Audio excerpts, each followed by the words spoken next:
Belum, masih belum. Oke, coba.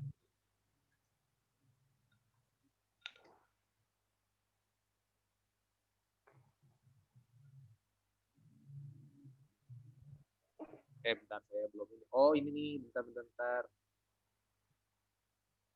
Nah, belum saya pencet ini. Oke, bisa nggak sekarang? Tidak bisa. Bisa. Mm-mm. Nah, sip. Iya. Saya Oke, langsung mulai aja Pak. Mulai. silakan kalau udah Selamat ready, pagi. mulai. Oke. Selamat pagi. Nama saya Muhammad Nabeda Andanta Sukri, siswa dari Sektor IPS Pita Bangsa. Hari ini saya akan menjelaskan mengenai pasar. Pengertian pasar. Apa itu pasar? Pasar adalah sebagai area tempat jual beli barang dengan jumlah penjual lebih dari satu. Menurut kajian ilmu ekonomi, pasar merupakan suatu tempat atau proses interaksi antara permintaan, pembeli, dan penawaran penjual dari suatu barang atau jasa tertentu. Fungsi dari pasar adalah pasar sebagai sarana distribusi berfungsi memperlancar proses penyaluran barang atau jasa dari produsen ke konsumen. Dengan adanya pasar, produsen dapat berhubungan baik secara langsung maupun tidak langsung untuk menawarkan hasil produksinya kepada konsumen. Ciri-ciri pasar terdapat calon pembeli dan penjual. Terdapat jasa ataupun barang yang akan diperjualbelikan. Terus terdapat proses permintaan serta penawaran oleh kedua pihak. Dan yang terakhir, terdapat interaksi di antara pembeli dan penjual baik itu secara langsung atau tidak langsung. Jenis-jenis pasar termasuk berikut seperti pasar persaingan sempurna, sebuah situasi di mana penjual dan pembeli bertemu dan melakukan transaksi. Terus ada pasar persaingan tidak sempurna, terus pasar monopoli dan pasar oligopoli. Dan yang terakhir, peran pasar bagi kegiatan ekonomi untuk menyampaikan barang dan jasa kepada konsumen.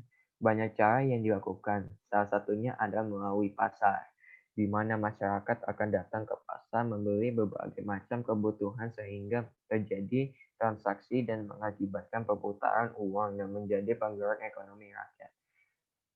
Sekian cukup penjelasan tentang pasar. Terima kasih. Oke, silakan kalau ada yang mau bertanya dulu. Tadi pengertian pasar. Boleh Nabil slide-nya ditampil lagi, Bil. Siapa tahu ada yang kelewat tadi. Slide-nya tampilin lagi aja nggak apa-apa.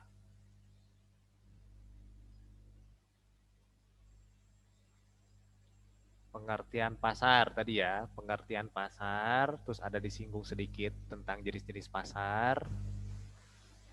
Nah, ini dari pengertian pasar dulu nih, ada yang ditanya dulu nggak? Pengertian pasar nih, area tempat jual beli barang. Di slide pertama ada yang bertanya dulu? Udah cukup jelas? Jelas. Enggak ada. Terus next, dari fungsi pasar nih. Fungsi pasar, slide kedua siapa tahu tadi yang kelewat, ada yang skip. Ada yang mau ditanyain dulu nggak nih?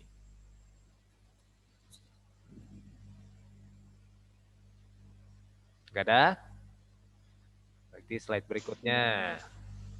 Ke ciri-ciri pasar nih, ada ciri-ciri pasar.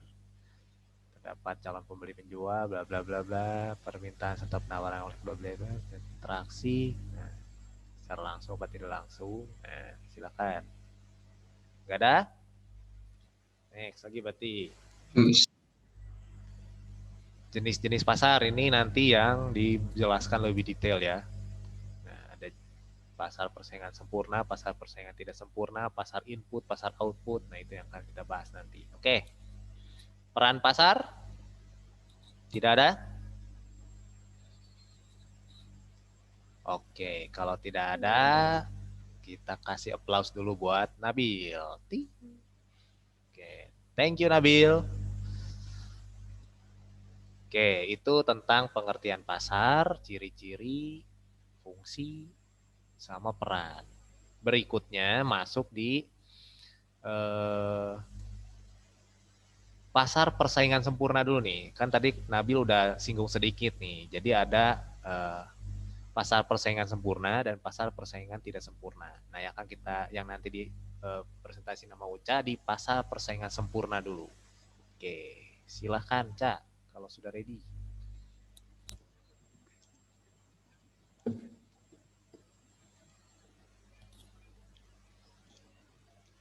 Ya, kelihatan. Oke, sip, sudah terlihat.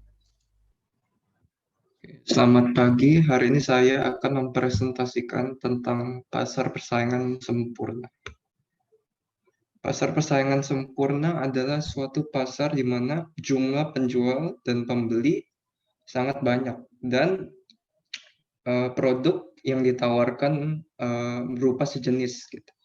Sejenis dan hampir tidak bisa dibedakan dari penjual. Yang berarti pasar persaingan sempurna merupakan pasar di mana penjual dan pembeli tidak bisa mempengaruhi harga sehingga harga di pasar benar-benar merupakan hasil kesepakatan dan interaksi antara penawaran dan peminatan. Penawaran merepresentasikan pembeli dan penawaran mempresentasikan produsen dan peminatan mempresentasikan pembeli. Berbagai contoh produk yang dijual di pasar persaingan sempurna berupa makanan seperti beras, gandum, dan kentang, dan juga batu bara. Jadi dari 4 barang ini kita bisa ketahui mereka adalah bahan pokok yang sangat penting di masyarakat. Ciri-ciri dari pasar persaingan sempurna adalah terdiri dari banyak penjual dan pembeli, yang berarti penjual dan pembeli tidak dapat mempengaruhi kondisi pasar secara keseluruhan. Nah, interaksi antara penjual dan pembeli dianggap sebagai price taker yang hanya mengikuti arus gitu istilahnya. Dan menyebabkan harga di pasar ini menjadi harga tetap terlepas dari jumlah barang yang dijual karena mekanisme pasar yang menentukan harga melalui interaksi antara peminatan dan penawaran. Nah, barang yang dijual ini bersifat homogen, artinya barang yang dijual ini sama dan tidak bisa dibedakan antara barang yang satunya dan barang yang lain. Nah, seperti kentang. Kentang itu sama walaupun diproduksi dari perusahaan ini dan diproduksi dari perusahaan yang lain, karena tidak bisa dibedakan. Ada kebebasan membuka dan menutup usaha, berarti ini sangat gampang untuk membuka dan menutup karena tidak ada keterikatannya dengan janji atau apapun. Tidak seperti pasar lain yang seperti ada syarat atau perjanjian yang sudah disepakati. Dan penjual dan pembeli memiliki pengetahuan yang sama tentang pasar, jadi mereka harus memiliki pengetahuan yang benar agar bisa bertahan di pasar ini. Nah, yang terakhir, perpindahan sumber ekonomi yang cukup sempurna. Artinya, jika sang produsen ingin pindah ke tempat lain, maka tidak akan ada masalah karena mekanisme penjualan dan pembuatan barang tersebut tidaklah masalah karena sama dimanapun mereka berada. Nah, kelebihan dari pasar ini adalah tidak ada persaingan di pasar ini karena produk yang dijual berupa homogen atau serupa. Jadi hampir tidak ada persaingan dan penjual tidak perlu memasang iklan untuk promosi karena mereka tahu ini adalah bahan pokok yang dibutuhkan masyarakat dan pasti akan laku. Harga pasar dan harga barang dan jasa dijual ditentukan oleh semua penjual dan pembeli secara bersamaan dan membuat harganya stabil. Nah, harga yang didasarkan pada transaksi tawar-menawar antara penjual dan pembeli. Dan penjual dan pembeli bertindak bebas dalam transaksi. Dan kelebihan satu lagi adalah mampu mendorong efisiensi dalam produksi yang produsennya menjual, karena banyak produsen yang menjual barang yang sama, jadi mereka harus berjuang untuk membuat produk yang lebih mutu gitu, agar produknya lebih diminati oleh masyarakat. Dan kekurangannya adalah inovasi yang minimal diakibatkan oleh dana yang dibuat untuk research sangat sedikit, dan pembeli mengalami keterbatasan dalam memilih barang atau jasa karena produk yang dijual adalah sama dan kualitasnya hampir sama. Pekerja cenderung menerima upah atau gaji rendah, dan seringkali ada ketidakseimbangan dalam distribusi pendapatan dari masing-masing produsen yang mengakibatkan konflik keadilan. Nah, itu saja. Terima kasih. Ada pertanyaan? Oke, silakan. Bisa dilihatin lagi slide-nya dari yang pertama. Dari pengertian, ada yang mau ditanya dulu nggak? Tentang pasar persaingan sempurna. Kasih gambar nih, bagus nih. Biar ada bayangan nih. Terus dari contohnya udah ciri-ciri ya tadi ya. Nah, ciri-cirinya nih. Ada yang bertanya nggak tentang ciri-ciri pasar persaingan sempurna nih dari 5 hal ini, 5 poin ini nih. Tidak ada? Kalau nggak ada, next berikutnya. Kelebihannya nih. Ada berapa poin di sini kelebihannya?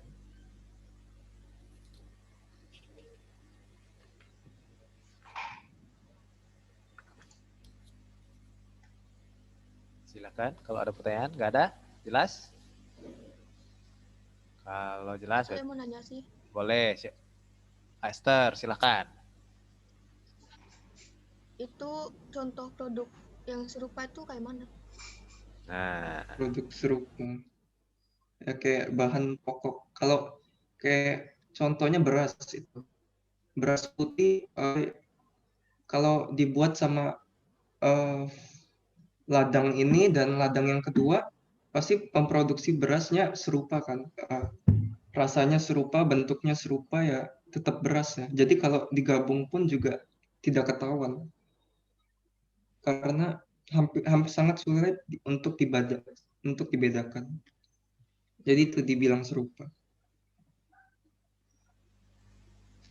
Berarti kalau misalnya mau barangnya tuh dijual apa? Banyak yang beli, berarti Barang dijual banyak yang beli.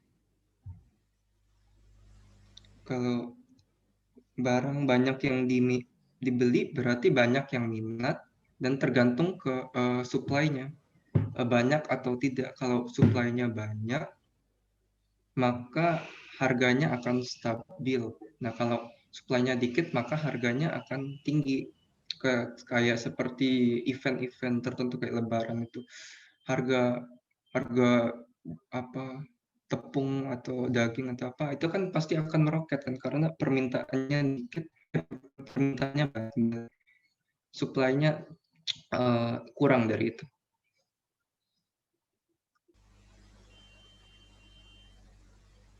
oke, ada lagi? Oke.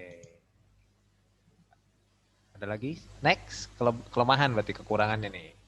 Seperti kekurangannya ada yang bertanyakan dari sisi kekurangan pasar persaingan sempurna.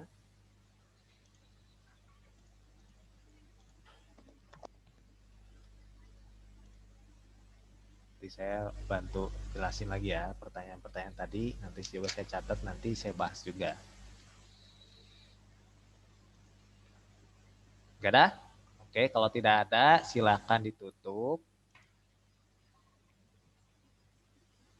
Lalu berikutnya siapa ya? Berikutnya setelah Pucai ini pasar persaingan sempurna, pasar monopoli. Aileen. Nah, silakan Aileen. Pasar monopoli atau pasar persaingan tidak sempurna. Ya, jadi tadi pasar persaingan sempurna, ini kalau pasar persaingan sempurna ya cuma satu.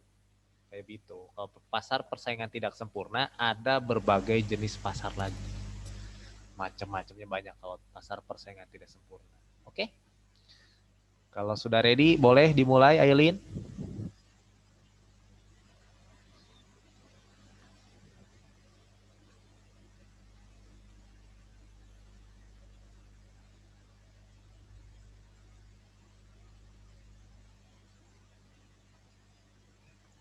Selamat pagi, saya akan menjelaskan tentang pasar monopoli.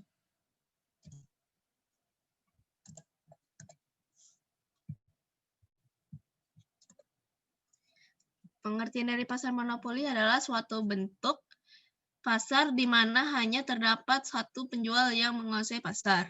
Penentu harga pada pasar ini adalah seorang penjual atau sering disebut dengan monopolis.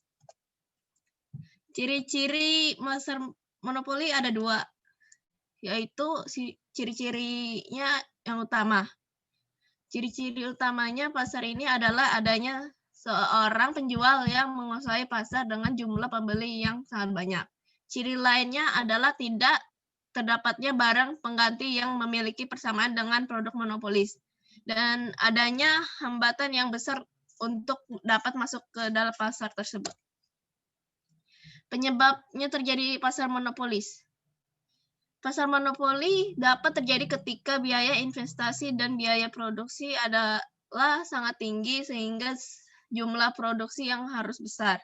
Pada tingkat produksi yang sangat tinggi, harga dapat ditekan, sehingga menyebabkan perusahaan baru akan menjadi sulit untuk memproduksi barang sama dan masuk pasar. Ini keunggulan dan kelemahannya. Keunggulannya adalah perusahaan monopolis tidak perlu mengeluarkan banyak biaya untuk melakukan promosi agar pembeli tertarik. Pada pasar monopoli, secara alamiah, tambahan penjual akan meningkat efisiensi dalam produksinya. Sumber daya alam dapat terjaga karena dikelola untuk kepentingan bersama oleh pemerintah. Hak kekayaan intelektual seseorang dapat terlindungi sehingga dapat memajukan perkembangan. Kelemahannya, produksi tidak optimal dan efisiensi karena penjual dapat bebas menetapkan harga barang dengan mengurangi produksi. Konsumen terikat akan pasar tersebut dan tidak bisa berpindah ke penjual lain meskipun harganya mahal. Produsen memegang keuntungan untuk mutlak karena konsumen tidak memiliki pilihan untuk membeli barang tersebut guna terpenuhi kebutuhannya. Peran pemerintah dalam pasar monopoli. Mencegah timbulnya monopoli itu sendiri, pemberian izin kepada perusahaan baru, menambahkan penawaran barang dalam negeri dengan impor, menetapkan harga eceran tertinggi. Dari ini adalah contoh pasar monopoli.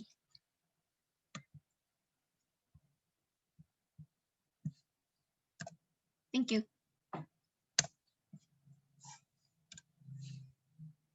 Oke, silakan dilihat lagi slide-nya dari slide pertama. Siapa tahu ada yang mau bertanya dari pengertiannya, dari pengertian pasar monopoli. Ada yang bertanyakan?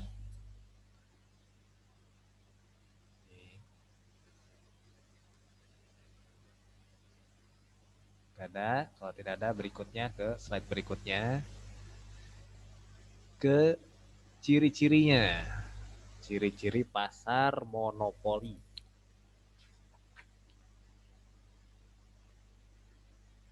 Lalu, ada pertanyaan mengenai ciri-ciri pasar monopoli?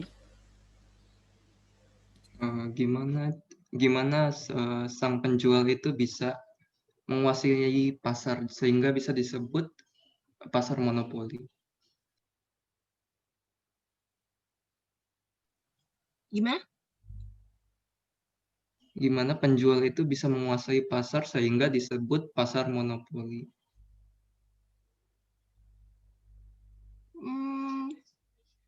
Mungkin tidak ada barang lain yang dapat digantikan oleh penyedia lain di pasar tersebut, juga hanya terdapat satu pihak yang menjual barang tetapi memiliki banyak pembeli.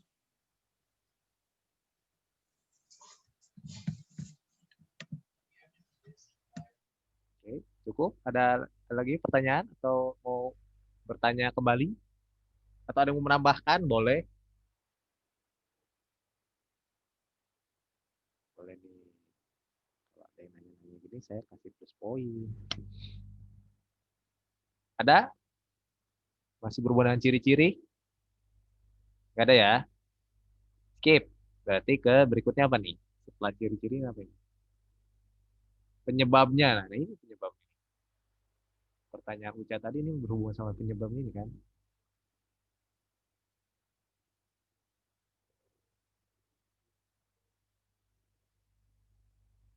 Tapi ini masih bahasa ekonomi nih. Nanti saya coba jelasin lah ya.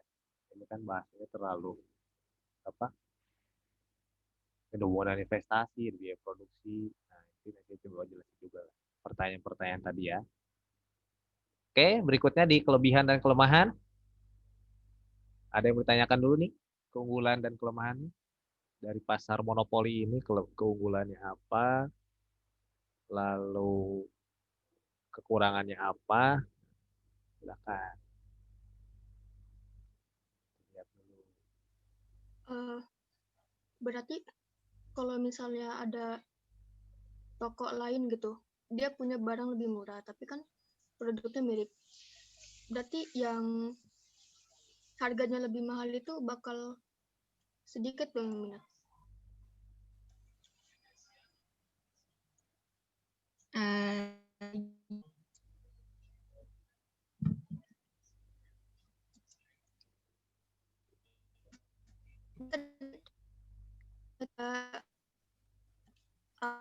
Sama si kan mirip. Jadi kalau misalnya ada misalnya AW-nya ini, dan ini kasih diskon kan besar gitu. Berarti KFC-nya ini bakal kayak kebakaran jenggot gitu loh. Maksudnya pembelinya kurang? Iya, karena kan ada diskon tadi. Bisa jadi, tapi ada juga ada yang masih memilih yang satunya daripada yang lebih murah itu.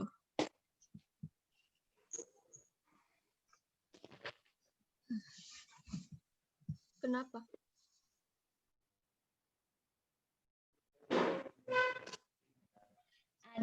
Menurut ada yang masih mau lah sama yang lebih mahal, terus kualitasnya sudah menentu gitu.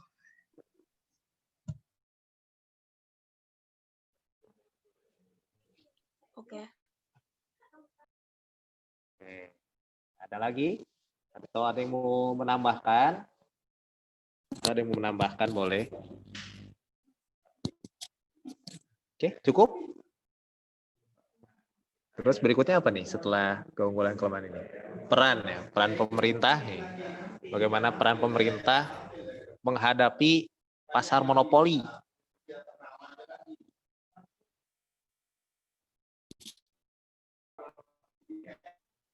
Namanya pasar monopoli, tapi kok pemerintah mencegah timbulnya monopoli?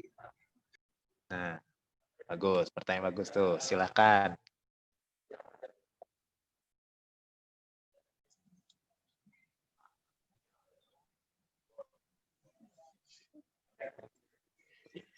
Kalau secara logika, supaya tidak terlalu banyak ada persaingan yang begitu besar-besaran yang bakal mengakibatkan kerugian.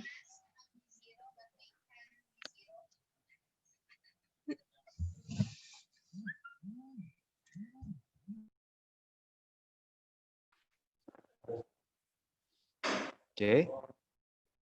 Ada lagi? Silakan. Atau ada yang mau menambahkan? Atau cukup? Harga eceran itu apa? Nah, harga eceran apa tuh? Harga eceran.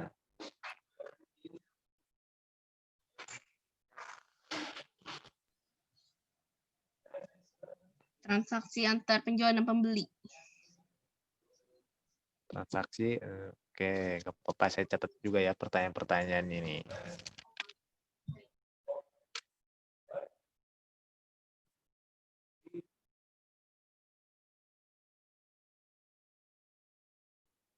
Ada lagi? Cukup? Oke, kalau sudah jelas semuanya, terima kasih. Kita kasih applause dulu buat Aileen. Ting. Tadi lupa buat Uca. Ting. Oke, berikutnya. Nah, berikutnya tapi dernya nggak ada, nggak masuk hari ini. Oke lah, berarti saya coba jelasin aja lah ya, masih ada waktu. Oke, jadi terima kasih. Berarti sisanya nanti di hari Kamis ya presentasinya ya, karena waktu kita tinggal 10 menit. Saya akan coba menjelaskan sedikit tentang apa yang sudah dipresentasikan tadi. Ya, dari sisi pengertian, kita tahu nih pasar ini ternyata secara simpelnya, secara mudahnya itu pengertian pasar itu tempat bertemunya penjual dan pembeli. Nah, jadi itu ya kalau misalkan dari pengertian mudahnya. Ya. Kalau secara ekonomi kan tadi dijelaskan tempat terbentuknya penawaran dan permintaan. Ada penawaran, ada permintaan. Yang nanti kita belajar nih ada hukum penawaran, hukum permintaan, dan sebagainya. Itu secara ekonomi. Tapi secara simpel, secara mudah dipahami, pasar itu tempat bertemunya penjual dan pembeli untuk melakukan proses transaksi jual atau beli. Itu pasar. Nah, jadi dari sisi pengertian ini bisa kita lihat pasar itu berarti bukan seperti yang kita bayangkan kebanyakan orang. Pasar itu kayak misalnya pasar bambu kuning, pasar apalagi pasar Koga, pasar Cimeng dan sebagainya, enggak. Jadi pasar itu bisa juga ternyata tidak berwujud. Ya, contohnya ketemunya di website tuh, ketemunya e-commerce itu disebut pasar juga. Karena kita melakukan transaksi jual dan beli di situ, ya. Tokopedia, Shopee itu juga termasuk pasar, tapi bukan pasar berbentuk fisik. Ada pasar yang tidak berbentuk fisik, artinya nggak ada bangunannya, gedungnya nggak kelihatan, pembelinya juga nggak kelihatan, ya. Cuman tapi ada transaksinya di situ, ya. Makanya adalah lebih luas lagi ada pasar modal, ya. Kita nggak tahu tuh orang bisa beli saham, beli komoditi dan sebagainya itu dia kita nggak tahu tuh orangnya di mana kan. Yang tahu kita ada transaksi jual dan beli di situ. Nah, itu disebut pasar. Nah, itu secara simpelnya ya sederhana. Jadi peran pemerintah atau peran pasar itu pertama untuk masyarakat. Pasti itu sebagai tempat untuk bagaimana cara memenuhi kebutuhannya. Ya, memenuhi kebutuhan manusia. Jadi dari pertama manusia ini dia melakukan transaksi lah, dia beli kebutuhan yang diperlukan, istilahnya gitu kan, dia membutuhkan sesuatu, kita beli, ya, untuk memenuhi kebutuhan bagi masyarakat. Yang kedua, kalau untuk pemerintah sendiri, pasar ini sebenarnya sebagai salah satu tempat untuk meningkatkan perekonomian sebuah negara.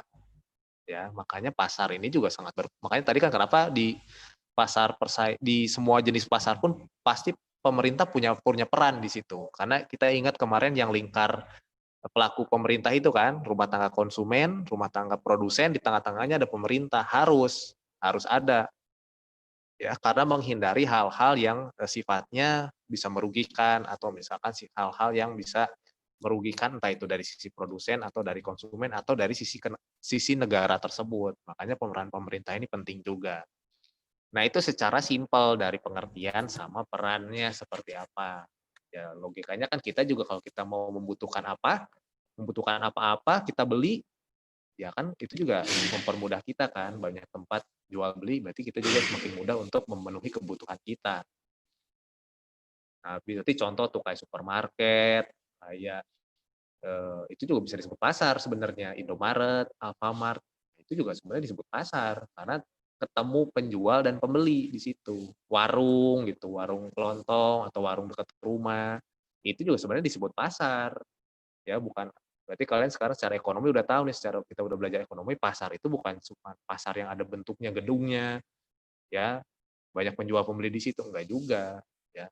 Nah, lalu berikutnya itu selain untuk memenuhi kebutuhan hidup, peran pasar juga untuk masyarakat untuk distribusi barang dan jasa, ya, dari si produsen kan harus sampai ke si konsumen kan harus ada jalur distribusinya tuh. Nah, ini juga peran pasar di situ. Makanya ada jalur distribusi langsung, semi langsung, tidak langsung. Ada beberapa tempat tuh, semakin jaraknya semakin jauh, nah itu sangat dibutuhkan beberapa banyak pasar di situ supaya barang yang diproduksi itu sampai ke konsumen, ya.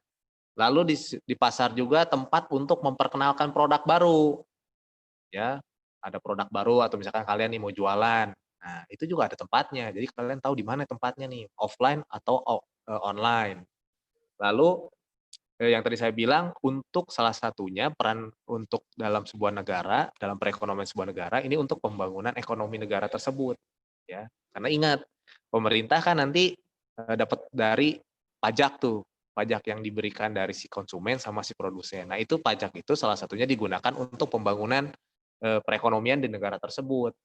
Itu jadi perannya. Jadi makanya penting banget yang namanya pasar. Lalu kita masuk di apa? Pasar persaingan sempurna. Nah, jadi dari struktur pasar itu kan ada pasar persaingan sempurna dan pasar persaingan tidak sempurna. Kalau pasar persaingan sempurna ya namanya juga udah sempurna.